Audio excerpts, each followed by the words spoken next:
ஸ்தோத்திரம். கர்த்தர் நல்லவர். இந்த நாளிலே அருமையான பாஸ்டர் இம்மானுவேல் அவர்கள் வீடு கட்டுவது என்பது நம்ம ஊரில் சொல்லுவாங்க, கல்யாணம் பண்ணிப்பாரு வீட்டை கட்டிப்பாருன்னு சொல்லுவாங்க. ஸ்தோத்திரம். பாஸ்டர் கட்டாமையே ஆண்டவர் வீட்டை கொடுத்துருக்கிறார். ஸ்தோத்திரம். கர்த்தர் நல்லவர். இந்த நாளிலே ஸ்தோத்திரம். கர்த்தர் செய்த நன்மைகள் அவருக்கு மாத்திரமல்ல நமக்கும் செய்வார். அல்லேலூயா. கர்த்தருக்கு ஸ்தோத்திரம். நம் மத்தியில் இருக்கிற பாஸ்டர் அருள் பிரகாசம் ஐயா அவர்கள் இந்த இடத்துல ஸ்தோத்திரம் வாழ்த்துறை செய்தி கொடுப்பார்கள். நான் கூட ஒரு 10 நிமிஷம் கொடுக்கணும்னு கூட நினச்சேன். டைமெல்லாம் அதிகம் பத்தாமல் இருக்கிறதுனால ஒரு 5 நிமிஷத்துக்கு முன்னாடியே முடிச்சுடுவாங்கன்னு நான் நம்புகிறேன். அல்லேலூயா. தேங்க்யூ. அல்லேலூயா.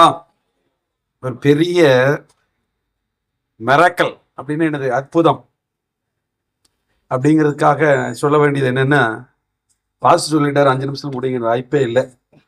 பாஸ்டர் என்ன திட்டினாலும் சரி, நீங்கள் எல்லாரும் சேர்ந்து என்ன திட்டினாலும் சரி. அல்லேலூயா. ஏன்னா அன்பு தம்பி இம்மானுவேலும் சரி, அருமையான ஜெனிப்பரும் சரி, அவங்களை வழிநடத்தி வந்த பாதைகள் எனக்கு தான் தெரியும். 2 பேர்த்தையும் வழிநடத்தி ஒரு பெரிய ஆஸ்வாத்துக்குள்ளே கொண்டு வரதுங்கிறது சாதாரணமான விஷயம் அல்ல. வெளியிருந்து பார்க்கும் பொழுது தெரியாது, அது உள்ளிருந்து பார்க்குறவங்களுக்கு தான் தெரியும். உம்மை தேடுகிற சங்கீதம் 70ஆம் சங்கீதத்திலே, உம்மை தேடுகிற யாவரும் உம்மில் மகிழ்ந்து சந்தோஷப்படுவர்களாக, உமது ரட்சிப்பிலே பிரியப்படுகிறவர்கள் தேவனுக்கு மகிமை உண்டாவதாக என்று எப்பொழுதும் சொல்வார்களாக. இந்த ரட்சிப்பு என்பது சாதாரணமான விஷயம் அல்ல. நான் தனிமையிலே தெங்குமடாவில் ரட்சிக்கப்பட்டு தனிமையில் இருந்த பொழுது ஆண்டவருடைய சமூகத்தில் அழுது, ஆண்டவரே நான் ஒருத்தன் மட்டும் இருக்கேன்ப்பா அப்படின்னு சொல்லி அழுத பொழுது என் தேவனாகிய கர்த்தர் அருமையான இம்மானுவேலை கர்த்தர் கொடுத்தார், கூட ஜெபிப்பதற்காக. அப்ப ஜெபத்திலே வழி நடத்தி ஏற்ற காலங்களிலே வேலை வாய்ப்புக்காக தம்பி பிரயாசப்படும் பொழுது, தம்பி முயற்சி எடுத்துப்பார் அப்படின்னு சொன்ன பொழுது போஸ்ட் ஆபீஸ்ல வேலை கிடைத்தது. இன்னைக்கு இந்த நாளில பார்க்கும் பொழுது மிகுந்த சந்தோஷமான ஒரு செய்தி. தம்பி சொன்னா, இந்த மாதிரி வீடு பார்த்துக்க, சந்தோஷமா வாங்கு, சந்தோஷமா வாங்கு. இப்ப எதுக்கு சொல்றேன்னு கேட்டீங்கன்னா, ஆண்டவரை அவங்க தேடினாங்க. கர்த்தரை தேடுகிற யாரும் ஒரு நாளும் ஒருபோதும் குறைந்து போனவர்கள் அல்ல. ஏன்னா சிறுமியும் எளிமையுமானவன் கர்த்தரோ என்மேல் நினைவாயிருக்கிறார். ஆண்டவர் எந்த அளவுக்கு இன்னைக்கு உயர்த்து வச்சிருக்காரு. இந்த உயர்வுக்கு என்ன காரணம் அப்படின்னு கேட்டீங்கன்னா, கர்த்தராக இருக்கிற இயேசு கிறிஸ்துவை சொந்த இரட்சகராக ஏற்றுக்கொண்டதனுடைய அந்த ஏற்றுக்கொண்டது நிமித்தம் வந்த உன்னதமான ஒரு உயர்வு. என்னென்ன உயர்வு? இந்த உலகத்துக்குரிய உயர்வு இல்லை தம்பி, இந்த உலகத்துக்குரிய உயர்வு. போஸ்ட் ஆஃபீஸில் ஒரு நல்ல போஸ்டிங்கில் கர்த்தர் வேலையை கொடுத்தார். அதே நேரத்தில் நல்ல வீட்டை வாங்குவதற்கு உண்டான வாசலையும் தேவன் திறந்தார். பார்த்தீங்களா? அப்போ கர்த்தரை தேடுகிறவருக்கு ஒரு நன்மையும். அப்போ குறைவு யாருக்கு வருது அப்படின்னு கேட்டால், சரியாக தேடாதவங்களுக்கு கண்டிப்பாக குறைவு வந்தே தீரும். அது யாராக இருந்தாலும் கர்த்தரை தேடுகிறதுக்கு ஒரு நன்மையும் குறைபடாது. அப்போ குறைபடாத வாழ்க்கை வாழணும்னா நமக்கும் தேவனுக்குள்ள உறவுல சரியா இருக்கிறோமான்னு சொல்லி நம்ம சரியா பார்த்து வாழ்ந்தோம் அப்படின்னு கேட்டால் கண்டிப்பாக ஒரு உயர்வை தேவன் நமக்கு வைத்திருக்கிறார். ஆண்டவரை தேடாதவங்களுக்கு குறைவு தான். உலக பிரகாரமான ஆசீர்வாதம் இருக்குல்ல, கர்த்தரை தேடுகிறதுக்கு 2 ஆசீர்வாதம். ஒன்று இந்த உலக பிரகாரமான ஆசீர்வாதம், 2வது மறு உலக வாழ்க்கைக்குரிய நித்திய ராஜ்யமாகிய பரலோக ராஜ்யத்தை சுதந்திரிக்கக்கூடிய ஒரு வாய்ப்பை தேவன் கொடுக்கிறார். அப்போ ரட்சிப்பு என்பது சாதாரணமானதல்ல. 1 கொரிந்தியர் 2ஆம் அதிகாரம் 8ஆம் வசனத்தை பார்க்கும் பொழுது, மேலும் நீங்கள் எல்லாவற்றிலும் எப்பொழுதும் சம்பூர்ண உடையவர்களாயும் சகலவித நற்கிரிகளிலும் பெருகர்களாயும் இருக்கும்படிக்கு தேவன் உங்களிடத்தில் சகலவித கிரிகைகளையும் பெருக செய்ய வல்லவராய் இருக்கிறார். அப்போ எப்பொழுதும் சம்பூர்ணமுடையவர்களாயும் சகலவித நற்கிரிகளிலும் பெருகர்களாயும் எல்லா விதமான ஒரு பெருக்கத்தை தேவன் இவர்களுக்கு தருவார். உன்னத்துக்குரிய பெருக்கம், உலகத்துக்குரிய பெருக்கம், ஆவிக்குரிய பெருக்கத்தை தேவன் தந்து இவர்களை தேவன் என்ன செய்ய மென்மேலும் உயர்த்த வல்லமையுள்ளவராய் இருக்கிறார். நற்கிரிகளை பெருகர்களாயும் தேவன் உங்களிடத்தில் சகல விதமான கிருபையும். தேவன் உங்களிடத்தில் அருமையான இம்மானுவேலிடத்திலும் ஜெனியிடத்தில் அவருடைய மகன் ஜான் அருமையான மகள் அவருடைய வாழ்க்கையிலும் பெருகக்கூடியவர்களாக இன்னும் ஒரு பெருக்கத்தை பொருளாதார ஆசிர்வாதத்திலும் சரி, ஆவிக்குரிய ஆசிர்வாதத்திலும் சரி, சரீர சுகத்துக்குரிய ஆசிர்வாதத்திலும் சரி தேவன் இவர்களை ஆசீர்வதித்து உங்களிடத்தில் சகலவித கிருபையும் பெருக செய்ய வல்லவராக, எல்லா விதமான கிருபையும் பெருக செய்ய தேவன் வல்லமை உள்ளவராக இருக்கிறார். அப்போ இந்த நாளிலும் தேவனாகிய கர்த்தர் இந்த வீட்டை அவங்க நினைச்சு பார்க்கல. பக்கத்திலே ஒரு இடம் இருந்துச்சு, அந்த இடத்துல தான் அவங்க ஆராதனை நடத்திட்டு இருந்தாங்க. அப்போ தேவன் இந்த இடத்துல ஒரு வீட்டை வாங்கவும் இந்த வீட்டில் தொடர்ந்து ஆராதனை நடைபெறவும் தேவன் அனுக்கிரகமும் தயவும் கிருபை பாராட்டியிருக்கிறார். தேவனாகிய கர்த்தர் தொடர்ந்து இவர்களோடு இருந்து அவர் என்னென்ன ஆசீர்வாதத்தை வைத்திருக்கிறாரோ, உன்னத்துக்குரிய சகல ஆசீர்வாதம், ஆவிக்குரிய ஆசீர்வாதம், சகல விதமான பொருளாதார ஆசீர்வாதத்தையும் கர்த்தர் கொடுத்து மென்மேலும் இவருடைய குடும்ப வாழ்க்கையிலும் சரி, ஆவிக்குரிய வாழ்க்கையிலும் சரி, ஊழியத்தின் பாதையில் கர்த்தர் இவர்களை உயர்த்துவார் என்று மனதார வாழ்த்து இவர்களை நாங்கள் ஆஸ்வதிக்கிறோம். கர்த்தர் தாமே ஆஸ்வதிப்பாராக. Thank you pastor, thank you. அடுத்ததாக நம்முடைய மத்தியில் இருக்கிற பாஸ்டர் சிமியோன் அவர்கள் வந்து ஒரு 2 நிமிஷம் இந்த குடும்பத்தாரை வாழ்த்துவார்கள். நீங்கள் தான் சைமன்.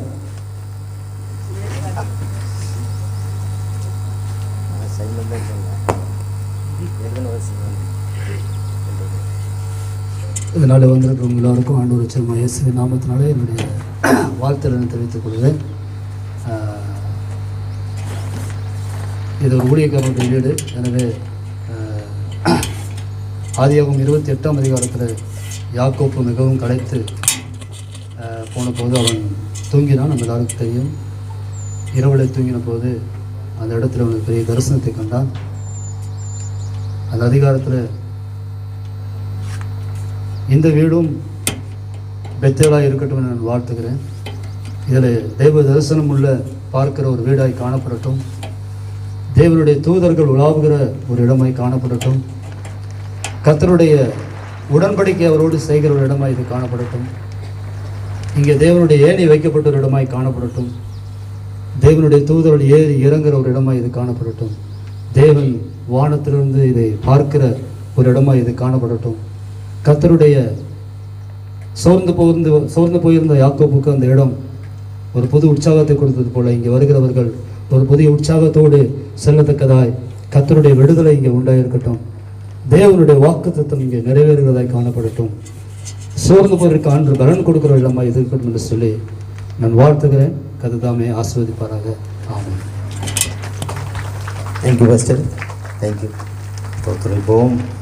2 சாமுவேல் 6ஆம் அதிகாரம் 1 முதல் 12 வரைக்கும் நமத்தில் இருக்கிற பாஸ்டர் மில்டன் முன்பாக வந்து 2 சாமுவேல் 6ஆம் அதிகாரம் 1 முதல் 12 வசனங்களை நமக்காக வாசிப்பார்கள். 1 12 வரை. பின்பு தாவீது இஸ்ரவேலர் எல்லாருக்குள்ளும் தெரிந்து கொள்ளப்பட்ட 30,000 பேரை கூட்டி கேருபீன்களின் நடுவே வாசமாயிருக்கிற சேனைகளுடைய கர்த்தரின் நாமம் தொழுது கொள்ளப்படுகிற தேவனுடைய பெட்டியை பால யூதாவிலிருந்து கொண்டு வரும்படி அவனும் அவனோடு இருந்த அந்த ஸ்தலத்தாரும் எழுந்து போய் தேவனுடைய பெட்டியை ஒரு புது ரதத்தின் மேல் ஏற்றி அதை கிபியாவில் இருக்கிற அபினதாவின் வீட்டிலிருந்து கொண்டு வந்தார்கள். அபினதாவின் குமாரராகிய ஊசாவும் அகியோவும் அந்த புது ரதத்தை நடத்தினார்கள். அவர்கள் தேவனுடைய பெட்டியை ஏற்றி அதை கிபியாவில் இருக்கிற அபினதாவின் வீட்டிலிருந்து நடத்தி கொண்டு வருகிற போது அகியோ பெட்டிக்கு முன்னாலே நடந்தான்.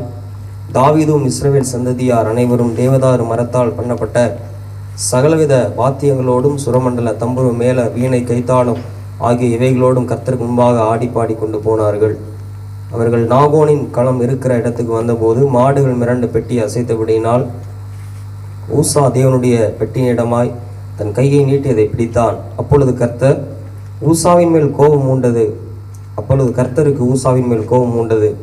அவனுடைய துணிவின் நிமித்தம் தேவன் அங்கே அவனை அடித்தார்.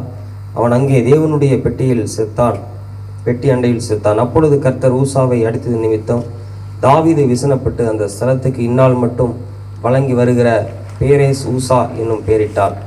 தாவீது அன்றைய தினம் கர்த்தருக்கு பயந்து கர்த்தருடைய பெட்டி என்னிடத்தில் வருவது எப்படி என்று சொல்லி அதை தன்னிடத்தில் தாவீதின் நகரத்தில் கொண்டு வர மனதில்லாமல் கீத்தியனாகிய ஓபேத் ஏதோமின் வீட்டிலே கொண்டு போய் வைத்தான்.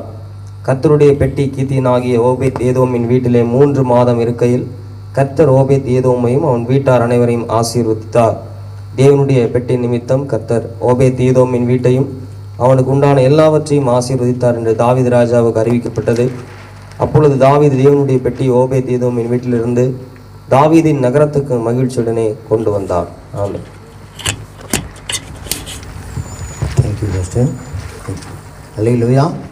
ஸ்தோத்திரம். தேவ செய்திக்காக நம்ம மத்தியில் இருக்கிற தனமா அவங்க வந்து ஜெபம் பண்ணுவாங்க. அடுத்து நம்ம மத்தியில் இருக்கிற ரெவரண்ட் பெஞ்சமின் ஐயா தேவ செய்தியை கொடுப்பார்கள். மகா கிருபையும் இரக்கமும் இந்த நல்ல ஆண்டவரே, இதோ இந்த நல்ல வேலைக்காக நன்றி சுவாமி. ஸ்தோத்திரம் ஐயா. வானம் உங்கள் சிங்காசனம் பூமி நம்முடைய பாதப்படியாக இருக்கிறபடினால தகப்பனே நம்முடைய பாதப்படியில் நின்று தகப்பனை ஸ்தோத்திரம் ஐயா. நம்முடைய பிள்ளைகளாக நாங்கள் ஆண்டவர் ஏகோபித்து இந்த நாளிலே உம்மை துதிக்க ஸ்தோத்திரிக்க ஆண்டவர் செய்த மேலான கிருபைக்கா ஸ்தோத்திரம். இப்படிப்பட்ட நாளை கர்த்தர் எங்களுக்கு ஏற்படுத்தி கொடுத்ததுக்காக கர்த்தரை நாங்கள் அதிகமாய் துதிக்கிறோம், ஸ்தோத்தரிக்கிறோம் ஐயா. விசேஷமாக ஆண்டவரை நன்றி சுவாமி. தகப்பனே அருமை கர்த்தாவே, தாசனுக்கும் கர்த்தாவே தம்முடைய தாசிக்கும் குடும்பத்துக்கு கர்த்தர் இந்த ஆண்டவரை ஸ்தலத்தை ஏற்படுத்தி நல்ல ஒரு வீடு வாசல் ஏற்படுத்தி கர்த்தர் தந்தீங்க, அதற்காக நன்றி ஆண்டவரே. இந்த முகாந்தரத்தின் நிமித்தம் ஆண்டவர் நாங்கள் கூடி வந்திருக்கிறோம். இந்த நாட்களிலும் கர்த்தாவே நம்முடைய நாமம் மகிமைப்பட்டு ஐயா நடந்த எல்லா ஆண்டவரை ஸ்தோத்திர ஆராதனைகள், பாடல், துதி, ஆராதனை எல்லாம் நிராசீர்வத்து கொடுத்ததுக்காக நன்றி ஆண்டவரே. கர்த்தாவே ஸ்தோத்திரம் ஸ்தோத்திரம் ஸ்தோத்திரம். இப்பொழுதும் தகப்பனே தேவ செய்திக்காக நாங்கள் காத்திருக்கிறோம் கர்த்தாவே. நன்றி ஆண்டவரே. ஸ்தோத்திரையா. வானத்திலிருந்து வருகிற மன்னாவை கர்த்தர் நீர் பிட்டும் பிளந்தும் எங்களுக்கு தரும்படியா ஜெபிக்கிறேன். ஏற்ற வார்த்தைகளை தாங்க ஆண்டவருடைய நாமம் மகிமைப்பட்டு பேசுகிற தாசனை நம்முடைய சிலுவையில் மறைத்து கொள்ளுங்க ஆண்டவரே. கர்த்தர் பெரிய காரியங்களை செய்வீராக. ஸ்தோத்திரம் ஆண்டவரே. ஸ்தோத்திரம். வந்திருக்கிற எல்லா மக்களுக்கும் அது ஒரு பிரயோஜனமாக இருக்கத்தக்கதாக ஆண்டவர் உதவி செய்ய வேண்டும் என ஜெபிக்கிறேன் சுவாமி.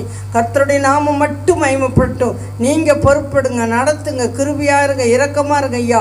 துதியும் கனத்தையும் உங்கள் மகிமைக்கு கர்த்தாவே ஸ்தோத்திரங்கள் ஏறெடுக்கிறோம் கர்த்தாவே. எல்லாவற்றையும் இயேசு கிறிஸ்து நினையற்ற நாமத்தில் ஜெபிக்கிறோம் நல்ல பிதாவே. ஆமென். இந்த வீட்டினுடைய சொந்தக்காரர் பாஸ்டர் இமானுவேல் அவர்கள் முன்பாக வந்து ஒரு 5 நிமிஷம் அதற்குள்ளாக, ஏன்னா அவர் வந்தோடனே சொன்னார், இந்த மலையெல்லாம் நான் பார்த்தேன், இந்த சூழல்லாம் ஆண்டவர் எனக்கு வெளிப்படுத்தினார் அப்படின்னு சொல்லி சொன்னார். ஏன்னா சும்மா வெறுமனவே இந்த இடத்துல வந்து இடத்த வாங்கி வீடை கட்டுங்கிறது, நான்லாம் அந்த பாதையில் வந்ததுனால அந்த தரிசனத்தெல்லாம் பார்த்ததுனால தான் அன்றைக்கி ஒரு சபையை கட்டுவதற்கு ஆண்டவர் உதவி செய்திருக்கிறார். அதனால் இந்த ஸ்தலத்தினுடைய சொந்தக்காரர், உரிமையாளர் நம்மத்தில் அவருக்கு ஸ்தோத்திரம். கர்த்தர் சொன்ன அந்த தரிசனங்களை கர்த்தர் இன்னைக்கு நிறைவேற்றியிருக்கிறார் என்பதை நீங்களும் அறிந்து கொள்ளணும் அப்படிங்கிறதுக்காக அவர் 5 நிமிஷத்துக்குள்ளே முடிப்பார். 3 நிமிஷம் நான் நினைக்கிறேன். Praise the Lord. ஹல்லேலூயா. கர்த்தருடைய பெரிதான கிருபையினாலே இந்த வீட்டை வாங்கும்படிக்கு தேவன் கிருபை செய்தார்.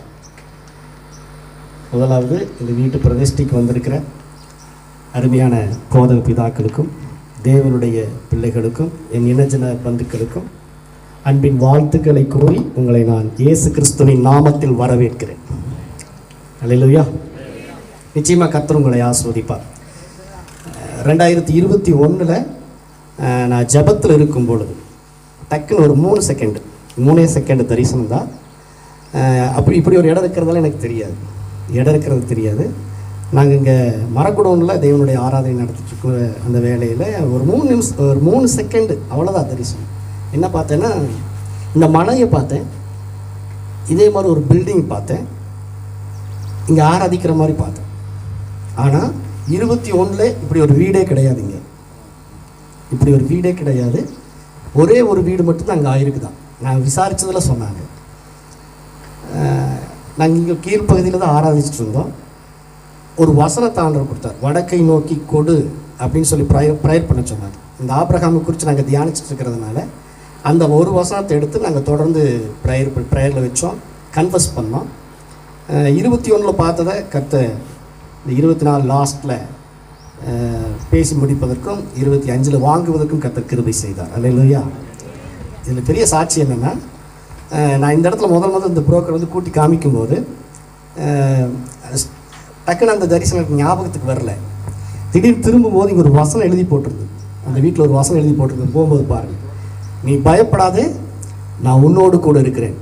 அவர் சொல்கிறாரு, இவ்வளோ லட்சம் ஆகுங்கன்னு சொல்கிறாரு, நீ பயப்படாதே, நான் உன்னோடு கூட இருக்கிறேன். 2 முறை அந்த வார்த்தை என் காதில் வந்து விழுந்துச்சு.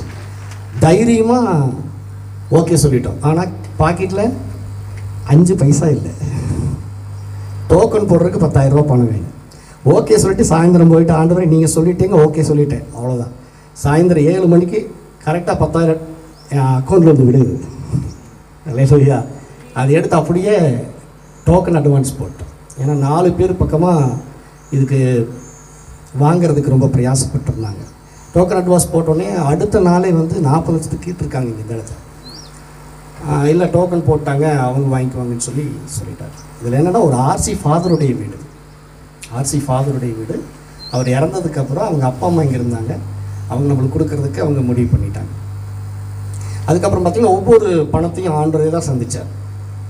என் மனைவி ரொம்ப ஜெபம் பண்ணுவாங்க. இது எல்லாத்தையும் விட எங்கள் மாமனார் மாமியார் 24 hours ஜெபம் பண்ணுவாங்க. அதை நான் அடித்து சொல்லுவேன். எங்களுக்காக சிறப்பில் நிற்பாங்க. அவங்க நிறைய உதவிகள் எங்களுக்கு செஞ்சுருக்காங்க.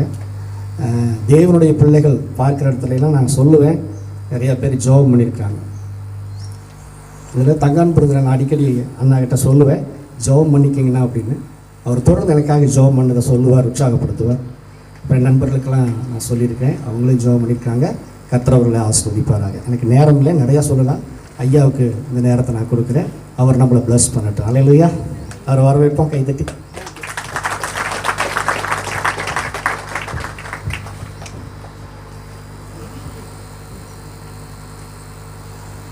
தேங்க்யூ. எவ்வளோ குயிக்க முடியுமோ முடிச்சிடுவேன். ஹல்லேலூயா. கர்த்தர் நல்லவர். வந்தோடனே பாஸ்டர் சொன்னார், இம்மானுவேல் ஐயா எப்படியா இந்த இடம் ஐயா கட்டாத வீட்டில் கர்த்தர் குடியிருக்க எனக்கு உதவி செய்திருக்கிறார். நான் இந்த வீட்டை கட்டலை. இஸ்ரவேல் ஜனங்களுக்கு கர்த்தர் கொடுத்த வாக்கு தத்தம் என்னன்னா, இங்கே இருக்க நிறைய பாஸ்டர்ஸ் இருக்கீங்க, எல்லாரும் விசுவாசிகள் அல்லாதவரும் இருக்கீங்க. இஸ்ரவேல் ஜனங்களுக்கு கர்த்தர் கொடுத்த வாக்கு தத்தம், நீ போய் கானான சுதந்திரி, நீ போகிற இடத்துல உனக்கு கட்டாத வீட்டை நான் உனக்கு ஆயத்தம் பண்ணி வைத்திருக்கிறேன். அல்லேலூயா. கரங்களை தட்டி கர்த்தருக்கு ஸ்தோத்திரம். எவ்வளோ ஒரு அழகிய வீடுங்க. அவர் நினச்சி கட்டியிருந்தா கூட இப்படி கட்டியிருக்க மாட்டார். நான் உள்ளே போய் பார்த்தேன் வீடு, அந்த அட்டாச்சு பாத்ரூம் எல்லாம் பார்த்துட்டு, அந்த வாஷிங் பேஷன் இதெல்லாம் பார்த்துட்டு ஜெனிக்கிட்ட வந்து தோலை தட்டி, அம்மா வீடு சூப்பராக இருக்குன்னு சொல்லிட்டு இருந்தேன். ஏன்னா கட்டாத வீடு நேர்த்தியாக கட்டி கர்த்தர் நமக்கு கொடுக்குற வீடு. அல்லேலூயா. அதுவும் வெட்டாத துறவையும் அனுபவிப்பீங்க, நட்டாத திராட்சை தோட்டம். இதெல்லாம் ஆண்டவர் இஸ்ரவேல் ஜனங்களுக்கு கொடுக்கப்பட்ட வாக்கு தத்தம். சரி, என்னை பேசவிட்ட தம்பி இம்மான்னு சொன்ன மாதிரி 1 மணி நேரம் பத்தாது, 2 மணி நேரம் பத்தாது, பேசிகிட்டே இருப்பேன். ஆனால் இன்றைக்கு ரொம்ப சுருக்கமாய், ரத்தின சுருக்கமாய் இந்த வீட்டிற்கும், இந்த வீட்டு குடும்பத்திற்கும், இந்த வீட்டுக்கு வந்திருக்கிற தம்பிமார்களுக்கும் குழந்தைகளுக்கும் ஆசீர்வாதமாய் இருக்கும்படி தேவனுடைய வார்த்தை சில நிமிஷம் பகிர்ந்து போகிறேன். அதுக்கு முன்னாடி எல்லாரும் பாடினாங்க, எனக்கும் பாட தோணுது. இன்று முதல் உன்னை ஆசீர்வதிப்பேன், நீ ஒன்றுக்கும் கலங்காதே. நான் எல்லாரும் கரங்களை தட்டி, எல்லாரும் இந்த தம்பியும் இந்த தங்கச்சியும் பிள்ளைகளை வாழ்த்து வந்திருக்கிறோம். நான் இன்று முதல் ஆசீர்வதிக்கிறேன். நீங்க மனசார சொல்லுங்க, நான் ஆசீர்வதிப்பேன், நீ ஒன்றுக்கும் கலங்காதே. கலங்காதே கலங்காதே, ஒன்றுக்குமே கலங்காதே. நான் இன்று முதல் உன்னை ஆசீர்வதிப்பேன், நீ ஒன்றுக்கும் கலங்காதே. ஆபிரகாமை நான் அழைத்தேன், பிள்ளை செல்வமும் நான் கொடுத்தேன். ஆபிரகாமை நான் அழைத்தேன், பிள்ளை செல்வமும் நான் கொடுத்தேன். அவனிலும் உன்னை நான் நேசிக்கிறேன். ஆபிரகாமை காட்டில இம்மானை கர்த்தர் நேசிக்கிறார், இந்த குடும்பத்தை நேசிக்கிறார். ஓ அற்புதமாய் உன்னை நடத்திடுவேன், நான் இன்று முதல் உன்னை ஆசீர்வதிப்பேன், நீ ஒன்றுக்கும் கலங்காதே. நான் இன்று முதல் உன்னை ஆசீர்வதிப்பேன், நீ ஒன்றுக்கும் கலங்காதே. ஹல்லேலூயா ஹல்லேலூயா. இன்னைக்கு இந்த அருமையான இம்மானுவேலையும் ஜெனியும் அவங்களுக்கு கொடுக்கப்பட்ட பிள்ளைகளையும் இந்த வீட்டிலே குடி அமர்த்தும்படியாக வந்திருக்கிறோம். அப்படித்தானே? அப்படித்தானேங்க? எங்கோ இருக்கிறீங்க, எங்கோ இன்னைக்கு சொந்தமாக கர்த்தர் உங்களுக்குன்னு வீடு கொடுத்துருக்கிறாரு. இந்த வீட்டை சும்மா பிரதிஷ்டை பண்ணிட்டு நாங்கள் போகிறதுக்கு வரல. உங்களை குடி அமர்த்தி, உங்களை வாழ்த்தி, உங்களை ஆசீர்வதித்து மகிழ்ச்சியோடு நாங்கள் போக விரும்புகிறோம். அப்படித்தானே? அதுக்கு தான் நம்ம எல்லாம் வந்திருக்கிறோம். ஹலோ, அதுக்கு தானே வந்திருக்கிறோம். எல்லாரும் கரங்களை தூக்கி பாஸ்டர் இம்மானுவேல் ஐயா அவர்களே சொல்லுங்க. நாங்கள் உளமாற மனமாற இந்த வீட்டிலே நீங்கள் குடியிருக்கும்படியாக உங்களை வாழ்த்துகிறோம். நீங்கள் வளர்ந்து பழுகி பெருகி ஆசீர்வாதமாய் சுகமாய் வாழ்ந்திருப்பீர்களாக என்று பிதா குமாரன் பரிசுத்த ஆவியானவரின் நாமத்திலே உங்களையும் உங்கள் குடும்பத்தையும் வாழ்த்துகிறோம். கரங்களை தட்டி கர்த்தருக்கு நன்றி சொல்லி அந்த குடும்பத்தை வாழ்த்துவோம். அல்லேலூயா. சரி, நேரம் கடந்து போகிறது. வேதத்தில் நம்ம எல்லாருக்கும் தெரியும் 2 சாமுவேலின் புஸ்தகம் 7ஆம் அதிகாரம் 29ஆம் வசனம் கடைசி வசனம் 27 கடைசி வசனத்தில் சங்கீதக்காரனாகிய தாவீது ஒரு வார்த்தை சொல்லுகிறார். கர்த்தராய் இருக்கிற தேவனாகிய கர்த்தர், அந்த வாசனத்தை வாசிங்களேன். இப்போதும் உமது அடியானின் வீடு என்றைக்கும் உமக்கு முன்பாக இருக்கும்படி இதை ஆசீர்வதித்தருளும்.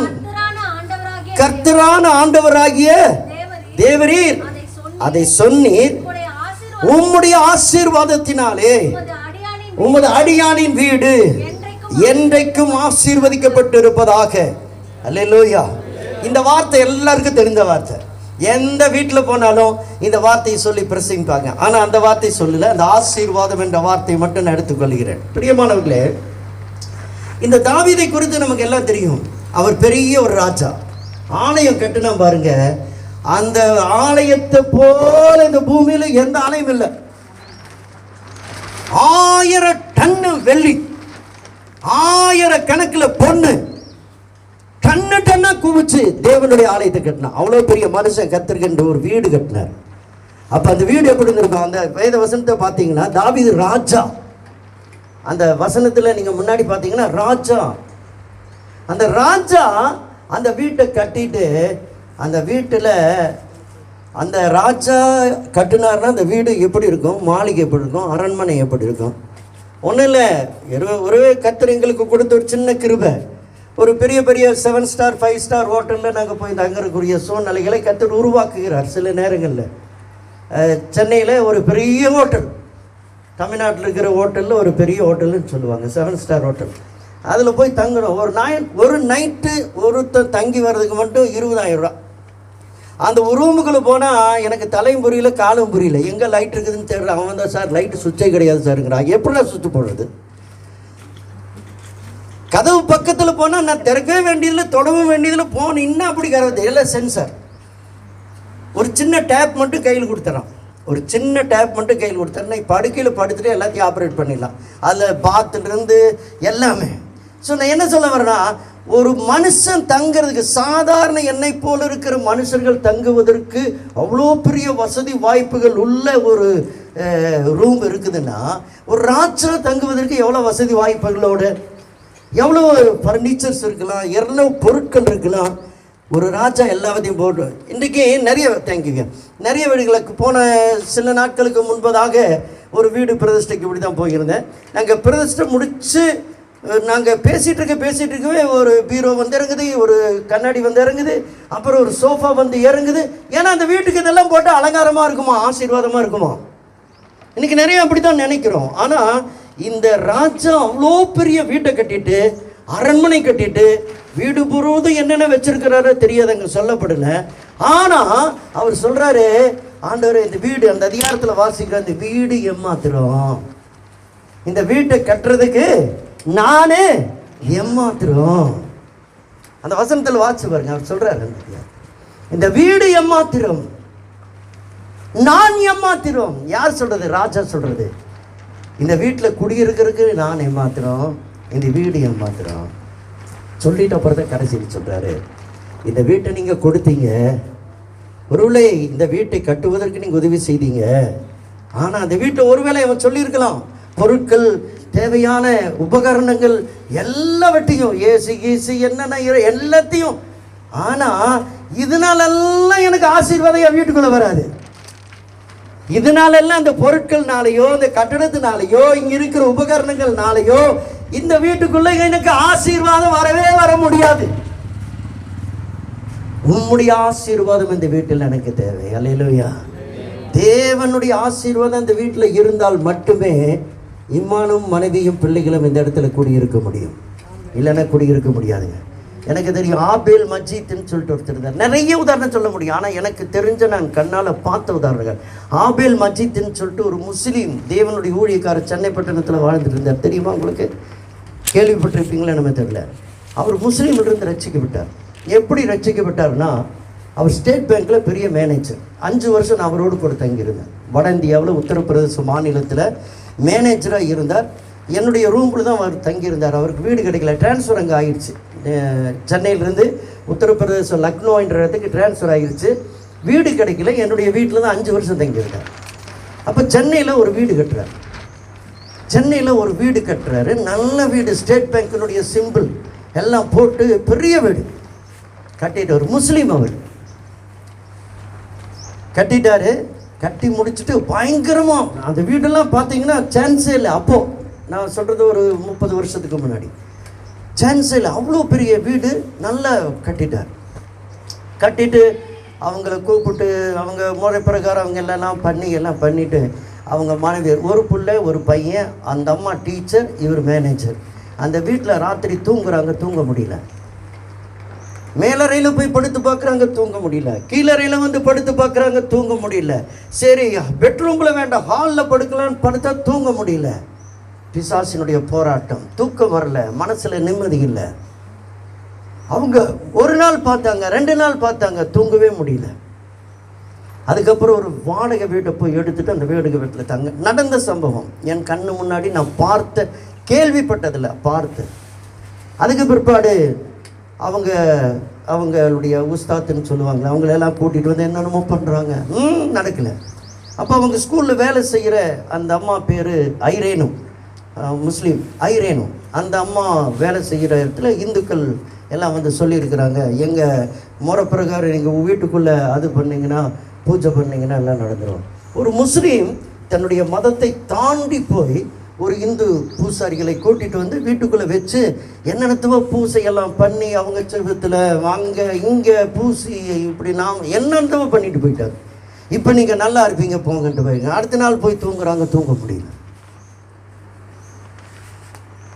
அவங்க போராட்டம், என்னோட இத்தனை ஏறக்குறைய ஒரு கோடி ரூபாய்க்கு மேலே செலவு பண்ணி நம்ம இப்படி பண்ணி ஒன்று. கடைசியில் அந்த வேலை செய்கிற இடத்துல இருக்கிற ஒரு கிறிஸ்தவ சகோதரி, அந்த டீச்சரோடு இருக்கிறவங்க, நீங்கள் எல்லாம் பண்ணி பார்த்துட்டீங்க, பாஸ்டர் சுந்தரம்னு சொல்லிட்டு, அதை கேள்விப்பட்டிருப்பீங்க, சுந்தரமையான்னு சொல்லிட்டு ஒரு அசம்பிளி. அந்த டீச்சர் அங்கே போகிறவங்க, எங்கள் பாஸ்டர் நீங்கள் கூட்டிகிட்டு வந்து உங்கள் வீட்டில் ஒரு தடவை ப்ரேயர் பண்ணி பாருங்களேன், நீங்கள் விரும்பினா, நான் கட்டாயப்படுத்தலை, ப்ரேயர் பண்ணி பாருங்களேன். அப்போ அந்த அம்மா கேட்டிருக்கிறாங்க, எங்கள் வீட்டுக்காரர் முஸ்லீமு, அவர் கிறிஸ்தவங்களை கண்டாலே ரொம்ப துரத்துவார் அப்படின்னு சொல்லிட்டு அவங்க சொல்கிறாங்களாம். அப்போது அந்த அம்மா சொல்லியிருக்கிறாங்க, நீங்கள் ஒரே ஒரு முறை ட்ரை பண்ணி பாருங்கள் அப்படின்னு சொல்லியிருக்காங்க. இந்த அம்மா போய் பயந்து அவர்கிட்ட சொல்லுது, இந்த மாதிரி என் கூட வேலை செஞ்சுட்ருக்கிறோம். அப்போ அவர் சொல்கிறாரு, சரி அப்படி அவங்கள கூட்டிகிட்டு வந்தால் நமக்கு இந்த வீடு நல்லா ஆகிடுமா? இல்லை, அவங்க தான் சொல்கிறாங்க, நம்மளும் ட்ரை பண்ணி பார்ப்போமே அப்படின்னு ட்ரை பண்ணி ஒரு நாள் சுந்தரமையா 30 வருஷம், இப்போ அந்த சுந்தரமையா இல்லை, இறந்துட்டார். அந்த சுந்தரமையா அவர்கள் அந்த வீட்டிற்கு வந்து அவங்க சக ஊழியக்காரர்கள் விசுவாசிகள் ஒரு 10-15 பேர் வந்து அந்த வீட்டில் இரவு கர்த்தருடைய நாமத்தினாலே ஜெபித்து, வீடு பூரா இயேசுவின் இரத்தத்தை தெளித்து உபவாசம் இருந்து அந்த வீட்டிற்காக ஜெபித்து முடித்துட்டு அவங்க போயிட்டாங்க. அப்போ ஒரு சுந்தரமையா அவரை கூப்பிட்டு, மஜீத், யூ டோன்ட் வரி, இன்னிலிருந்து வீடு உனக்கு ஆசீர்வாதமாக இருக்கும், நீ சுகமாக இருப்ப, எந்த காத்தோ கருப்போ பேயோ பிசாசோ உன்னை பயப்படுத்தாது, நீ நல்ல ஆசீர்வாதமாக இருப்பேன்னு சொல்லி அந்த மஜீத்துடைய தோலை பிடிச்சி தட்டி சொல்லிட்டு போகிறார். அந்த நாள் அந்த வீட்டில் தங்குறாங்க, நிம்மதியான உறக்கத்தை கற்றுக்கிறாங்க. அல்லேலூயா.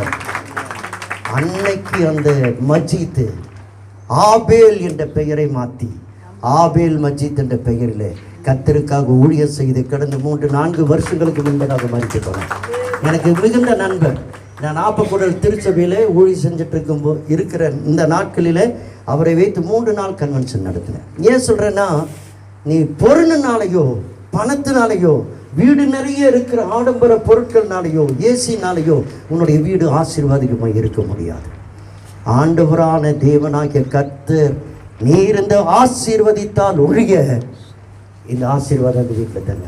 இன்றைக்கு எங்கேயோ பிறந்து எங்கேயோ வளர்ந்து இந்த மேட்டங்காட்டில் கர்த்தருடைய தரிசனத்தின்படி இந்த இடத்திலே வந்து கர்த்தருடைய சித்தத்தின்படி வீட்டை கட்டியிருக்கிற அருமையான இம்மானுவேல் அவருடைய குடும்பம் கர்த்தரை நம்பி கர்த்தருடைய தரிசனத்தை நம்பி இந்த இடத்திலே வந்திருக்கிறபடினால இந்த வீடு வருகிற நாட்களிலே இந்த தாவீதுக்கு கர்த்தர் ஆசீர்வதித்ததை போல உங்களுக்கும் இந்த வீட்டை ஆசீர்வதித்து கொடுப்பாராக. அல்லேலூயா.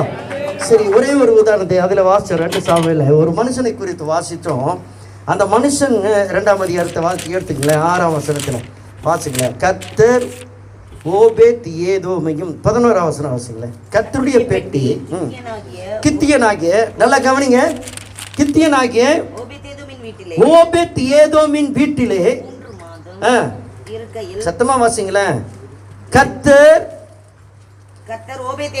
ஓபேத் ஏதோமையும், நல்லா கவனிங்க, நல்லா கவனிங்க, கர்த்தர் ஓபேத் ஏதோமையும் அவன் வீட்டார் அனைவரையும் ஆசீர்வதித்தார். அப்புறம் வீட்டையும் அவனுக்கு உண்டான எல்லாவற்றையும் ஆசீர்வதித்தார். சொல்லுங்க, இங்க சொல்லுது. நான் நிறைய பிரசங்கள் செய்யல, இன்னும் ஒரு 10 நிமிஷத்தில் முடிச்சிடறேன். ஓபேத் ஏதோம் என்பவன் ஒரு குடும்ப தலைவன். அந்த குடும்ப தலைவனை கர்த்தர் ஆசீர்வதிக்கிறார். ஓபேத் ஏதோமையும் முதல்ல ஆசீர்வதிக்கிறார். அங்க 3 தடவை சொல்லுது. ஓபேத் ஏதோமை கர்த்தர் ஆசீர்வதித்தார், அவனுடைய வீட்டார் அனைவரையும் ஆசீர்வதித்தார். அடுத்த வசனத்துல அவனுக்கு உண்டான எல்லாவற்றையும் ஆசீர்வதித்தார்.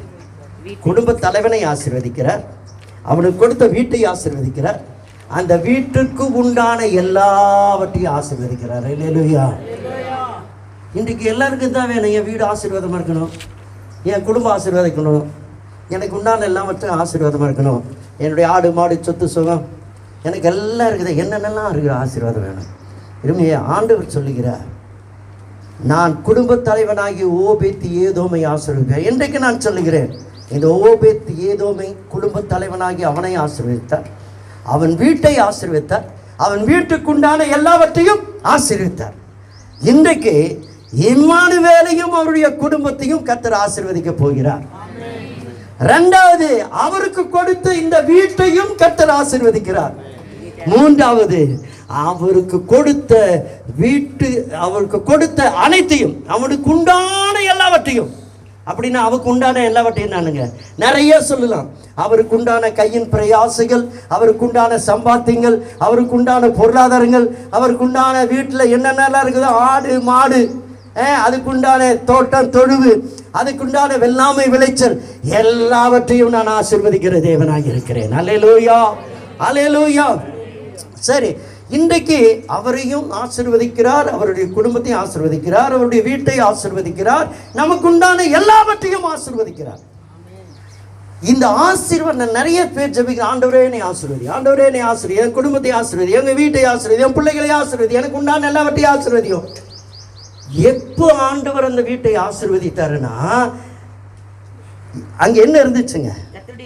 கர்த்தருடைய பெட்டி அந்த வீட்டிலே இருந்தபடினாலே கர்த்தர் அவங்களை ஆசீர்வதித்தார். அல்லேலூயா. என்ன இருந்துச்சுங்க? அதுக்கு அந்த பெட்டிக்கெல்லாம் நிறைய வந்து சொல்ல முடியும். அது பொன் தகட்டால் மூடப்பட்ட பெட்டியாம், அந்த உடன்படிக்கை பெட்டி. சரி, அதை குறித்து சொல்ல வரல, நேரம் கிடந்துச்சு. அந்த பெட்டி அவன் வீட்டில் இருந்ததுனால கர்த்தர் அவனை ஆசீர்வதித்தார், அவன் வீட்டாரை வீட்டை ஆசீர்வதித்தார், அவன் வீட்டுக்குண்டான எல்லாவற்றையும் ஆசீர்வதித்தார். இன்றைக்கு கர்த்தருடைய பெட்டி இன்றைக்கு இம்மானுவேல் அவர்களுடைய இல்லத்திலே இன்றைக்கு இருக்குமானால், இந்த தேவனுடைய வார்த்தையின்படி இம்மானுவேல் ஆசீர்வதிக்கப்படுவார், அவருடைய வீடு ஆசீர்வதிக்கப்படும், வீட்டுக்குண்டான எல்லாமே கர்த்தர் ஆசீர்வதிப்பார். அல்லேலூயா. சரி, அப்படி என்ன அந்த பெட்டியில விசேஷம்? அப்படி என்ன அந்த பெட்டியில விசேஷம்? வேத வசனத்தில் வாசிப்போம். இந்த பெட்டி என்ன விசேஷம்னா, எபிரேயர் நிருபத்தில் 9ஆம் அதிகாரத்தில் அதுக்குரிய விளக்கம் சொல்லுது. நான் நிறைய சொல்ல, இது பெரிய ஒரு சப்ஜெக்ட். ஆனால் இவர்களுக்கு பிரயோஜனமாக இருக்கணுன்றதுக்காக சுருக்கமாக இந்த வார்த்தையை நான் சொல்லி முடிக்கிறேன். எபிரேயர் நிருபம் 9ஆம் அதிகாரம் அதில் 4வது வசனத்தில் அந்த பெட்டியில் என்ன விசேஷம்னா, அந்த பெட்டிக்குள் என்ன இருந்ததுன்னா வேதவசனம் சொல்லிக்கிறது. 9 வாசிங்க 4ல்.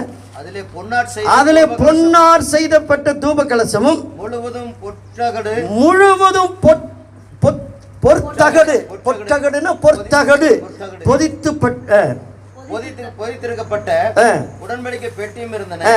அந்த பெட்டியில மன்னா அந்த பெட்டி வீட்டுக்குள்ள இருந்துச்சாம். அவர் ஆசீர்வதிக்கப்பட்டாராம், வீடு ஆசீர்வதிக்கப்பட்டான், வீட்டார் அனைவரும் ஆசீர்வதிக்கப்பட்டாங்களாம். அந்த பெட்டியில என்ன இருந்துச்சா? மன்னா வைக்கப்பட்ட பொற்பாத்திரம். இரண்டாவது ஆரோனுடைய தளிர்த்த கோல், உடன்படிக்கையின் கற்பலகை. சுருக்கமா சொல்ல போனா 3 காரியங்கள் அந்த பெட்டிக்குள்ள இருந்துச்சு. இந்த 3 காரியங்கள் இந்த பெட்டிக்குள்ள வைத்திருந்தது. அந்த பெட்டி தான் அந்த வீட்டுக்குள்ள இருந்துச்சு. அந்த வீட்டுக்குள்ள இருந்தபடினாலதான் குடும்ப தலைவன் ஆசீர்வதிக்கப்படுகிறான், வீடு ஆசீர்வதிக்கப்படுகிறது, வீட்டார் அனைவரும் ஆசீர்வதிக்கப்படுகிறார்கள். அப்படியானால் அந்த பெட்டிக்குள்ள என்ன இருந்துச்சு தெரியுமா? மன்னா.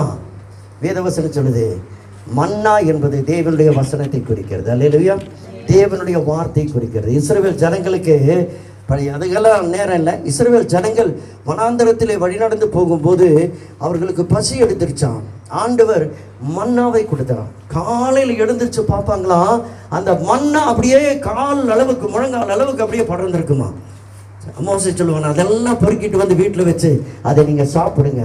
அந்த மன்னா எப்படி இருந்துச்சான்? தேனிட்ட பணியாரம் போல் இருந்துச்சான். தேனிட்ட பணியாரம் போல் இருந்துச்சான். அதே போலதான் தேவனுடைய வசனமாகிய மன்னா ஒவ்வொரு மனுஷனுக்கும் தேனிலும் இனிமையானதாக இருக்கிறது. சங்கீதக்காரனாகிய தாவீது சொல்லும்போதுதான், நான் தேவனுடைய வசனம் எனக்கு தேனிலும் தெளித்தேனிலும் அதிக மதுரமுள்ளதாக இருக்கிறதாம். அந்த மன்னா, தேவனுடைய வார்த்தை, அந்த மன்னா ஒரு மனுஷனுடைய வாழ்க்கைக்கு தேனை சாப்பிட்டா எப்படி ஒரு பலத்தை கொடுக்குமோ அப்படி ஒரு பலத்தை கொடுக்கிறதா. அது மட்டுமல்ல, வேதவசனம் நிறைய சொல்ற டைம் இல்லை. தேவனுடைய வார்த்தை அவன் பாதைக்கு வெளிச்சமும், அவன் கால்களுக்கு வெளிச்சமும், பாதைக்கு தீபமாய் இருக்கிறது. அந்த தேவனுடைய வார்த்தை ஒவ்வொரு நாளும் ஒரு மனுஷனை போஷிக்கிறதா இருக்கிறது. அந்த தேவனுடைய வார்த்தை ஒவ்வொரு நாளும் மனிதனை உற்சாகப்படுத்துகிறதா இருக்கிறது. வேதவசனம் சொல்லுகிறது, அந்த மன்னாவை இன்றைக்கு உங்களுக்கு எந்த அளவுக்கு சாப்பிட முடியுமோ அந்த அளவுக்கு சாப்பிட்டுக்கோ, நாளைக்கு நீ சேர்த்து வைக்காத. இன்னைக்கு நிறைய பேர் அப்படின்னா அதனுடைய அர்த்தம் என்னன்னா, ஒவ்வொரு நாளும் தேவனுடைய மன்னாவை புசிக்கணும். நாளைக்கு சேர்த்து வைக்க, நாளைக்கு பார்த்துக்கலாம், நாளைக்கு வச்சுக்கலாம், நாளைக்கு அப்படி இல்லை. அது வேதவசனம் சொல்லுது, நாளைக்கு வச்சீங்கன்னா அது புழுத்துருமா. அதனால இதனுடைய அர்த்தம் என்னன்னா, ஒவ்வொரு நாளும் அந்த தேவனுடைய வார்த்தையாகிய மன்னா இந்த வீட்டுக்குள்ள இருந்து கொண்டே இருக்குமானால் இந்த வீடு ஆசீர்வதிக்கப்பட்ட வீடாக இருக்கும். அல்லேலூயா. அந்த வீடு அந்த தலைவன் ஆசீர்வதிக்கப்படுவான், அந்த வீடு ஆசீர்வதிக்கப்படும், அந்த வீட்டுக்குண்டான எல்லாவற்றையும் ஆசீர்வதிப்பார். முதலாவது தேவனுடைய வார்த்தை, தேவனுடைய வசனம்.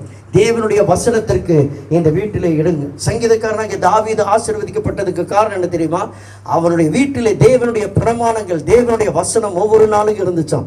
119ஆம் சங்கீதம் 50வது வசனத்தில் நீங்க வாட்சி பார்த்தீங்கன்னா, 119:54 வாட்சி பார்த்தீங்கன்னா, நான் பரதேசியாய் தங்குகிற வீட்டிலே உம்முடைய பிரமாணங்கள் எனக்கு கீதங்களாகின. உம்முடைய வார்த்தைகள், உம்முடைய சத்தியங்கள். நான் பரதேசியாய் தங்க, அவன் அரண்மனையில வாழ்கிற மனுஷன் பாரு சொல்றாங்க, நான் பரதேசியாய் தங்க. இந்த உலகத்துல யாருக்கு நிரந்தரமான வீடு இல்லை, அதை பத்தி நான் சொல்ல வரல. கர்த்தர் இந்த வீட்டை கொடுத்துருக்கிறார் அப்படியெல்லாம் நம்ம சொல்ல முடியாது. ஏன்னா இது நிரந்தரம் இல்லைன்னு நான் சொன்னேன்னு வைங்க, என்னடா பாஸ்டர் பிரதேசத்தை கூட்டிட்டு வந்து இந்த வீடு நிரந்தரம் இல்லைன்னு சொல்லிட்டு போயிட்டாரு. ஆமா, இந்த உலகத்தில் உண்மையாலுமே யாருக்கு நிரந்தர வீடு கிடையாது. இந்த ராஜா பாருங்க, பெரிய அரண்மனை கட்டின ராஜா, அவர் சொல்றார் பரதேசியாய் தங்குற வீடு. அப்படித்தானே சொல்லுதுங்க, அப்படிதான் சொல்லுது. 119:54 அப்படிதான் சொல்லுது, நான் பரதேசியாய் தங்குகிற இந்த வீட்டிலே கொஞ்ச நாள் வாழ்க்கைங்க, நமக்கு நிரந்தரமான வீடு அங்க இருக்குது பரலோக ராஜ்யத்தில். அதை பற்றி நான் சொல்ல வரல. இது பரதேசியாய் கொஞ்ச நாள் இம்மானுவேலும் அவருடைய மனைவியும் பிள்ளைகளும் தங்கி இருக்கிறதுக்கு கொஞ்ச நாள் தங்கி இருக்கிற வீடு. நிரந்தர வீடு அங்கே இருக்குது. என்னுடைய சப்ஜெக்ட் அது இல்லை. ஆனால் அந்த நிரந்தரம் இல்லாத அந்த வீட்டில் தங்கியிருக்கும் போது கூட என்னுடைய வீடு ஆசீர்வாதத்தினால் நிறைந்திருப்பதற்கு காரணம் தேவனுடைய வார்த்தையாகிய பிரமாணங்கள், அவருடைய சத்திய வார்த்தைகள் என்னுடைய வீட்டிலே கீதங்களாய் பாடலாய் தொனித்து கொண்டிருக்கிறது. அருமையான தேவ பிள்ளையே, இன்றைக்கு நம்ம எத்தனை பேர் காலையில் எழுந்திருச்சோன்னு வேதத்தை வாசிக்கிறோம்? அதுவும் அதிகாலையில் பொறுக்கணுமா மன்னவை, அதிகாலையில் இருட்டோடு இருந்துருச்சு. அதெல்லாம் எண்ணாகமத்தில் வாட்சி பாருங்க, அப்படி இருக்குது. அதிகாலையில் இருட்டோடு எழுந்துருச்சு அந்த மன்னாவை பொறுக்கணுமா, அதை அன்றன்றைக்கு பொறுக்கணுமா. அப்படின்னா தினமும் காலையில் இருந்துச்சு வேதத்தை வாசித்து வேதத்தின்படி நடக்க தன்னை அர்ப்பணித்து, எந்த ஒரு தலைவன், எந்த ஒரு குடும்பம், எந்த ஒரு வீடு காணப்படுகிறதோ அந்த தலைவன், அந்த வீடு, அந்த வீட்டுக்குண்டான எல்லாவற்றையும் கர்த்தர் ஆசீர்வதித்தார். ரெண்டாவது அங்கே என்னது? ஆரோனுடைய தளிர்த்த கோல் இருந்தது. இது ஏன் இந்த கோல் அங்கே வைக்கிச்சாங்கன்னா, இஸ்ரவேல் ஜனங்களை 12 கோத்திரத்தில், அந்த 12 கோத்திரத்தில் லேவி கோத்திரத்தை கர்த்தர் தெரிந்து கொண்டார் கர்த்தருடைய ஊழியத்திற்கு. ஆனால் மற்றவங்களுக்கெல்லாம் ஒரே சலசலப்பு. ஏன் அவங்க தான் இதை செய்யணுமா, இவங்க தான் இதை செய்யணுமா, ஏன் எங்களுக்கெல்லாம் அந்த இது இல்லையா அப்படின்னு ஒரு சலசலப்பு போட்டி எல்லாம் வருதுங்க. நேரம் இல்லை. அப்போது அந்த தலைவர்கள் சொல்கிறாங்க, இந்த 12 கோத்திரத்துக்கும் 12 கோள்களை வெட்டிட்டு வாங்க. அந்த 12 கோள்களை வெட்டிட்டு வந்து அந்த வெட்டப்பட்ட கோள்களை 12 கோள்களையும் இந்த பெட்டிக்குள்ளே வைக்கலாம். இந்த பெட்டிக்குள்ளே வச்சு 24 மணி நேரம் அடுத்த நாள் காலையில் இதே டைமில் வந்து பார்க்கலாம். இந்த டைமில் வரும்போது யாருடைய கோல் துளிர்த்து நிற்குதோ அவன் தான் அந்த ஆசாரிய ஊழியத்துக்கு தகுதியானவன், ஆரோன், லேவி அப்படின்னு ஒரு தீர்மானம் பண்ணுறாங்க. அப்போது அந்த பெட்டிக்குள்ளே 12 கோள்களை கொண்டு வந்து வைக்கிறாங்க. குச்சி கொண்டு வந்து, வெட்டப்பட்ட குச்சி கொண்டு வந்து வைக்கிறாங்க. அடுத்த நாள் நேரம் வந்துருச்சு, அந்த பெட்டியை திறக்கிறார்கள். யாருடைய கோல் துளிர்த்திருந்தது? ஆரோனுடைய கோல் துளிர்த்தது, பூ பூத்தது, வாதுமை பழங்களை. எத்தனை நாள் இல்லைங்க? ஒரே நாள், 24 hours, ஒரே நாள். நான் எதுக்காக சொல்கிறேன்? இந்த பெட்டியாகிய இந்த பெட்டிக்குள்ள இந்த கோல் உன்னுடைய வீட்டிற்குள்ளே இருக்குமானால் தலைவன் ஆசீர்வதிக்கப்படுறான், வீடு ஆசீர்வதிக்கப்படுது, வீட்டார் அனைவரும். சரி, இந்த கோல் எதை குறிக்கிறது? ஒன்று, இந்த கோல் வெட்டப்பட்ட கோல். ஒரு மரம் இருக்குது, கோல் தனியாக வராதுங்க. ஒரு மரம் இருக்குது, அந்த மரத்திலிருந்து கோலை வெட்டி அழகாக தனியாக தூக்கிட்டு வந்து வைக்கிறாங்க. அதுதான் கோல். ஒரு மரமோடு இருந்தால் கோல் இல்லை. நான் என்ன சொல்கிறேன், இந்த உலகத்தில் ஜனத்திலிருந்தும் ஜாதியிலிருந்தும் ஒருவேளை ரட்சிக்கப்பட்டோ ரட்சிக்கப்படாத குடும்பத்திலிருந்தும் அருமையான கோலாகிய இம்மானுவேலை கர்த்தர் அப்படியே வெட்டி தூக்கிட்டு வந்து இந்த பெட்டிக்குள்ளே வச்சுட்டார். அல்லேலூயா, அல்லேலூயா. இந்த பெட்டிக்குள்ளே இந்த கோல் இருந்துச்சுன்னா அது வெட்டப்பட்ட கோலாக இருந்தாலும், அது தளர்ந்து போன கோலாக இருந்தாலும், தனித்து விடப்பட்ட கோலாக இருந்தாலும், நீ பெட்டிக்குள்ள வருவாயானா நீ துளிர்ப்பாய், நீ பழம் கொடுப்பாய், நீ பூ பூப்பாய், பூ பூக்குவாய். கர்த்தர் உன்னை பயன்படுத்துவார். அல்லேலூயா. இது அதாவது பிரிக்கப்பட்ட கோல், பிரித்தெடுக்கப்பட்ட போல், தனித்து வரப்பட்ட போல். ஆனால் இன்னைக்கு நான் நினைச்சேன், இந்த குடும்பத்திலிருந்து கர்த்தர் ரட்சித்திருக்கிறார், ஐயா மூலமா ரட்சித்திருக்கிறார் சொன்னார். இப்போ ரொம்ப சந்தோஷம். இப்போ அவங்க குடும்பமும் ரட்சிப்புகளை வந்துட்டார் என்ற போது அந்த குடும்பமும் துளிர்க்க போகிறது, பூ பூக்க போகிறது, பழங்கள் கொடுக்க போகிறது, அநேகருக்கு சாட்சியாய் நிற்க போகிறது. அல்லேலூயா. ஒன்று, இந்த கோல் பிரிக்கப்பட்ட தனிக்கப்பட்ட ஒரு அனுபவத்தை ஆண்டவர் தனிமையாக்கப்பட்ட பிரித்தெடுக்கப்பட்ட நிலைமையில இதை கொண்டு வந்திருக்கிறார்.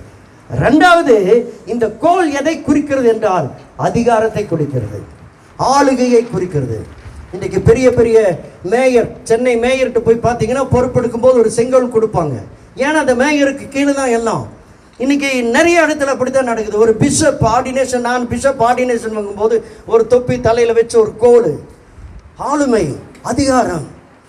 நேரம் கடந்து போகிறது. இந்த வீட்டில் தேவனுடைய ஆளுகை, தேவனுடைய அதிகாரம் இருக்குமானால், தேவன் இந்த வீட்டை ஆளுகை செய்வானால், தேவன் இந்த வீட்டிலே அதிகாரம் பண்ணுவாரானால் இந்த வீட்டு தலைவன் ஆசீர்வதிக்கப்படுவார், வீடு ஆசீர்வதிக்கப்படும், வீட்டார் அனைவரும் வீட்டுக்குண்டான எல்லாம் ஆசீர்வதிக்கப்படும். இன்றைக்கு நிறைய வீடுகளில் தேவன் ஆட்சி செய்வதற்கு, தேவன் ஆளுகை செய்வதற்கு இடம் கொடுக்கறதில்ல. மனைவி சொல்லுவா, நான் சொல்கிறது தான் கேட்கணும். புருஷன் சொல்லுவேன், நான் தான் உனக்கு புருஷன், நீ தான் எனக்கு பொண்டாட்டி, என்னுடைய எலும்பிலிருந்து தான் வந்தவன், நீங்கள் எனக்கு சொல்கிறது கேளு அப்படி சொல்லி இன்னைக்கு இல்லை. ஆண்டவர் சொல்கிறாரு, மனுஷனுக்கும் அதிகாரம் கிடையாது, பூமிக்கும் அதிகாரம் கிடையாது, பொண்டாட்டிக்கும் அதிகாரம் கிடையாது. இருக்கலாம் உலக பிரகாரமாய் சில காரியங்கள் நடக்கலாம், ஆனால் இந்த குடும்பத்தை முழுக்க முழுக்க முழுக்க அதிகாரத்தோடு ஆளுகை செய்கிற தேவனாகிய கர்த்தர் இந்த வீட்டிலே ஆளுகை செய்வார். ஆனால் இந்த வீடு ஆசீர்வாதம் உள்ள வீடாக இருக்கும். மூன்றாவது சொல்லுகிறேன், முடிக்கிறேன். மூன்றாவது, அந்த வீட்டிலே தேவனுடைய என்ன கற்பனைகள் இருந்தது. அந்த கற்பனைகள் என்னன்னு உங்களுக்கு தெரியும். ஆண்டவராகிய தேவன் மோசேகிட்ட சொன்னார், மோசே நீ ஆயத்தமாகி சீனாய் மலையில் என்கிட்ட வந்து நெல்லு, இஸ்ரவேல் ஜனங்களை வழி நடத்துவதற்குரிய கட்டளைகளை நான் உனக்கு கொடுப்பேன், கற்பனைகளை கொடுப்பேன், அவைகளின்படி அந்த ஜனங்களை நீ நடத்து. ஆண்டவர் கொடுத்த கட்டளை, ஆண்டவர் கொடுத்த கற்பனை.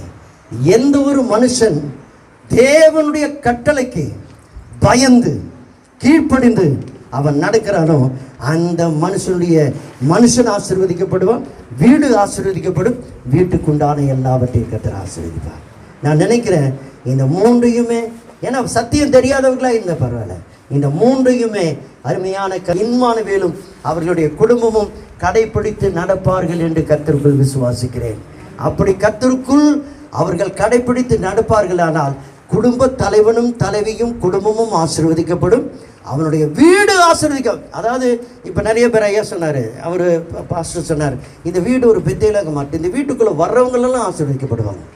இந்த வீட்டுக்குள்ளே யார் வந்தாலும் ரட்சிக்கப்படாமல் திரும்பி போக மாட்டாங்க. இந்த வீட்டுக்குள்ளே யார் வந்தாலும் தேவனுடைய அன்பை உணராமல் போக மாட்டாங்க. தேவனுடைய ஆசீர்வாதம் நிறைய சொல்லிட்டு போகணும் இல்லை, தேவனுடைய ஆளுகை இந்த வீட்டில் இருக்குது, தேவனுடைய கட்டளைகளின்படி நடக்கணும். ஓய்வு நாளை பரிசுத்தமாய் அனுசரிக்க நினைப்பாயாக, நிறைய இருக்குதுங்க. தாயும் தகப்பனையும் கீழ்ப்படியும் கனம் பண்ணுவாயாக, நிறைய. அந்த யாத்திராகமம் 20ஆம் அதிகாரத்தில் நீங்கள் எடுத்து படித்து பார்த்தீங்கன்னா கட்டளைகள். ஆனால் புதிய ஏற்பாட்டுல 2 கட்டளை. ஒன்று, உன்னுடைய முழு இருதயத்தோடு முழு ஆத்மாவோடு தேவனிடத்தில் அன்பு கூறு, நீ எப்படி என்னிடத்தில் அன்பு கூறுகிறாயோ அப்படியே உன் சகோதரனிடத்தில் அன்பு கூறு. இது 2 கற்பனையில் எல்லாத்தையும் முடிச்சுட்டாங்க. ஸோ இப்படிப்பட்ட கற்பனைகள் கட்டளைகள் எந்த வீட்டிலே நாம் கை கொண்டு நடக்கிறோமோ அந்த வீடு, அந்த தலைவன், அந்த குடும்பம் ஆசீர்வதிக்கப்படும். ஆகவே இந்த நாளில் நான் முடிக்கிறேன்.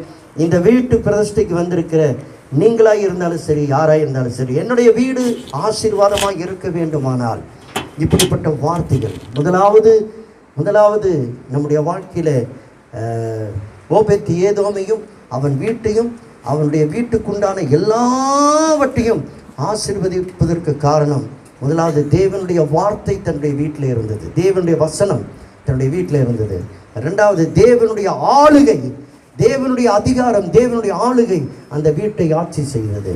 மூன்றாவது தேவனுடைய கட்டளையின்படி அந்த வீட்டிலே நடந்தார்கள். அந்த தேவனுடைய கட்டளை அந்த வீட்டுக்குள் இருந்தது. அப்படி இருக்குமானால் நிச்சயமாகவே சொல்லுகிறேன், இது மேடாக இருந்தாலும் காடாக இருந்தாலும் அக்கம் பக்கத்தில் ஒன்றுமில்லாமல் இருந்தாலும் ஒரு நாள் வரும், உங்கள் மூலம் அநேக திரளான மக்களை கர்த்தர் இந்த இடத்துல கொண்டு வந்து சேர்க்க போகிறார். அல்லேலூயா. நீ மற்றவங்களுக்கு ஆசீர்வாதமாக இருப்பீர்கள், மற்றவர்கள் அதை காணப்போகிறார்கள். கர்த்தர் உங்களையும் உங்களுடைய குடும்பத்தையும் கூடி வந்திருக்கிற உங்களை அனைவரையும் ஆசீர்வதிப்பாராக என்று சொல்லி வாழ்த்தி என்னுடைய வார்த்தை முடிக்கிறேன். கர்த்தர் நம்மை ஆசீர்வதிப்பாராக. நான் ஜெபிக்கிறதுக்கு எனக்குள்ளத்தில் ஒரு ஏவுதல், பலவர்களும் அவர் மனைவி அந்த 2 பிள்ளைகளும் கொஞ்சம் முன்னாடி வாங்கலாம். எல்லாரும் அவங்களுக்கு நேராக கையை நீட்டி அவர்களை நம்ம ஆசீர்வதிக்க பிரச்சனை. எல்லாரும் எழுந்து நிற்கலாமா? தயவுசெய்து எல்லாரும் எழுந்து நிற்கலாமா? அவங்களை ஆசீர்வதிச்சு வாங்க மேலே வாங்க.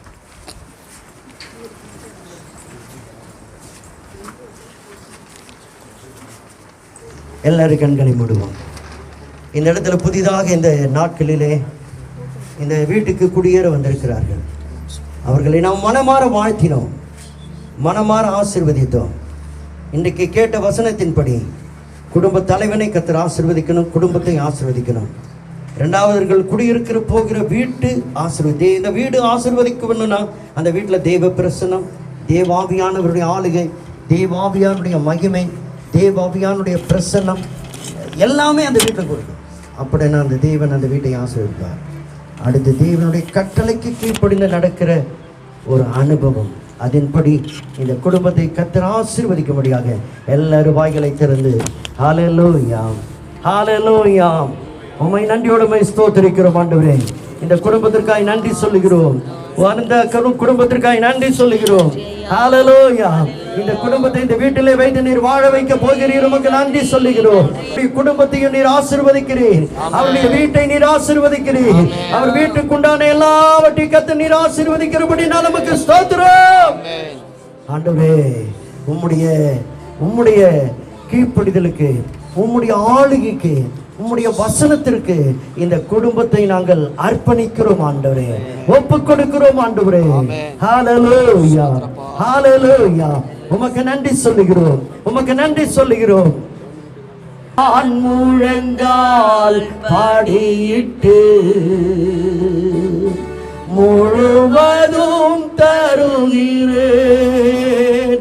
நானும் என் வீட்டாரும் உம்மாயே சேவித்து உமக்காய் ஓடுவோம், உந்தன் நாமம் சொல்லுவோம். இந்த வீட்டிலே வாசம் பண்ணுகிற உம்முடைய பிள்ளைகள் உமக்காக ஓட, உமக்காக ஊழியம் செய்ய, உமக்காக ஒரு கூட்ட ஆத்துமாக்களை இந்த பகுதியிலே ஆயத்தம் செய்ய உங்களுடைய பிள்ளைகளுக்கு இந்த வீட்டிலே தங்கி இருக்கிற நாட்களில் விசேஷித்த கிருபைகள் தேவை, விசேஷித்த வரங்கள் தேவை, விசேஷித்த அற்புத அடையாளங்களை செய்யும் வல்லமையை கர்த்தர் உடைய பிள்ளைகளுக்கு கொடுக்கணும். எல்லாரும் கரங்களை இவர்களுக்கு நேராக நீட்டி, எல்லாரும் கரங்களை பாஸ்டர்ஸ், விசுவாசிகள் கூடி வந்திருக்கிற எல்லாரும், ஆண்டவரே இந்த இம்மானுவேல் ஐயா குடும்பத்தை, அவருடைய மனைவியை, அவருக்கு கொடுக்கப்பட்ட 2 பிள்ளைகளை உம்முடைய கரங்களிலே தாழ்த்தி அர்ப்பணிக்கிறோம் ஆண்டவரே. ஓபேத்ஏதோமினுடைய வீட்டை ஆசீர்வதித்து, அந்த ஓபேத்ஏதோமை ஆசீர்வதித்து, அவருக்குண்டான எல்லாவற்றையும் ஆசீர்வதித்து, அப்படிப்பட்ட ஆசீர்வாதம் இந்த இம்மானுவேல் ஐயாவுக்கு வரணும், அவருடைய குடும்பத்திற்கு வரணும், இந்த வீட்டிற்கு வரணும். இந்த வீட்டிற்குண்டான எல்லாவற்றிலும் என் தேவனுடைய ஆசீர்வாதம் இருக்கட்டும் ஆண்டவரே. இவர்கள் இந்த இடத்துல தங்கியிருக்க நாட்கள் உற்சாகமாய் உமக்கென்று உழைக்க, உமக்கென்று ஓட, உமக்கென்று ஊழியம் செய்ய ஆண்டவரே, ஒரு கூட்ட ஆத்துமாக்களை ஆதாயம் செய்ய இவர்களுக்கு விசேஷித்த வரங்கள், விசேஷித்த கிருபைகள், விசேஷித்த அற்புத அடையாளங்களை செய்கிற அபிஷேகத்தின் வல்லமாய் இவர்களுக்குள்ளே கடந்து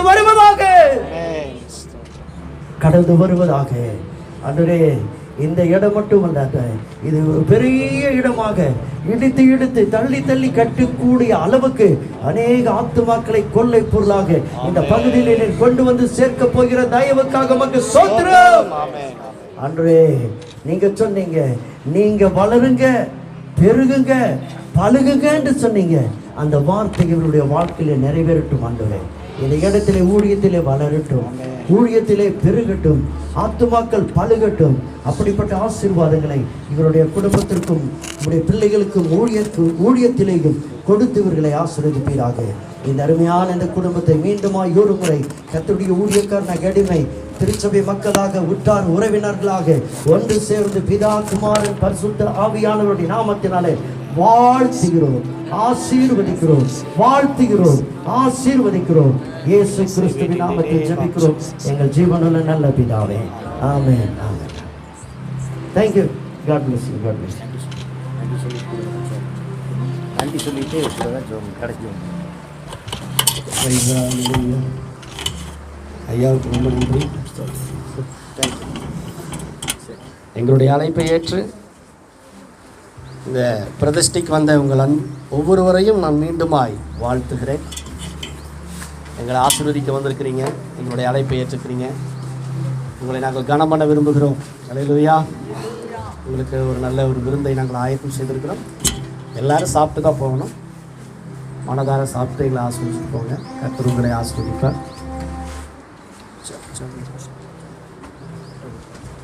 இறுதியாக இந்த கூட்டத்தினுடைய நிறைவு ஜெபத்தை நம் மத்தியில் இருக்கிற HDM திருச்சபையின் போதகர் பாஸ்டர் ரோஹித் பவன் அவர்கள் ஜெபிப்பார்கள்.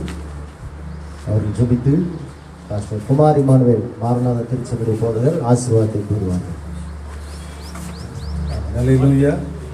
எல்லாருடைய கண்களை மூடி நாம் ஜெபிப்போம். கர்த்தர் இதுவரையிலும் இந்த நிகழ்வுகளை கர்த்தர் ஆசீர்வதித்தார்.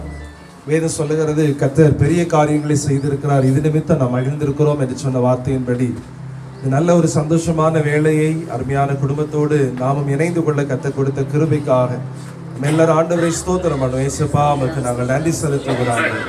எங்கள் நல்ல தகப்பனே உமக்கு நாங்கள் நன்றி செலுத்துகிறோம். இந்த நல்ல ஆண்டவர் இந்த மத்தியான நேரத்திலும் இந்த நல்ல ஒரு வீடு பிரதிஷ்டை விழாவிலே தேவ பிரசன்னத்தினால் எங்களை நிறைத்த தயவுக்காய் ஸ்தோத்திரம் ஆண்டவரே.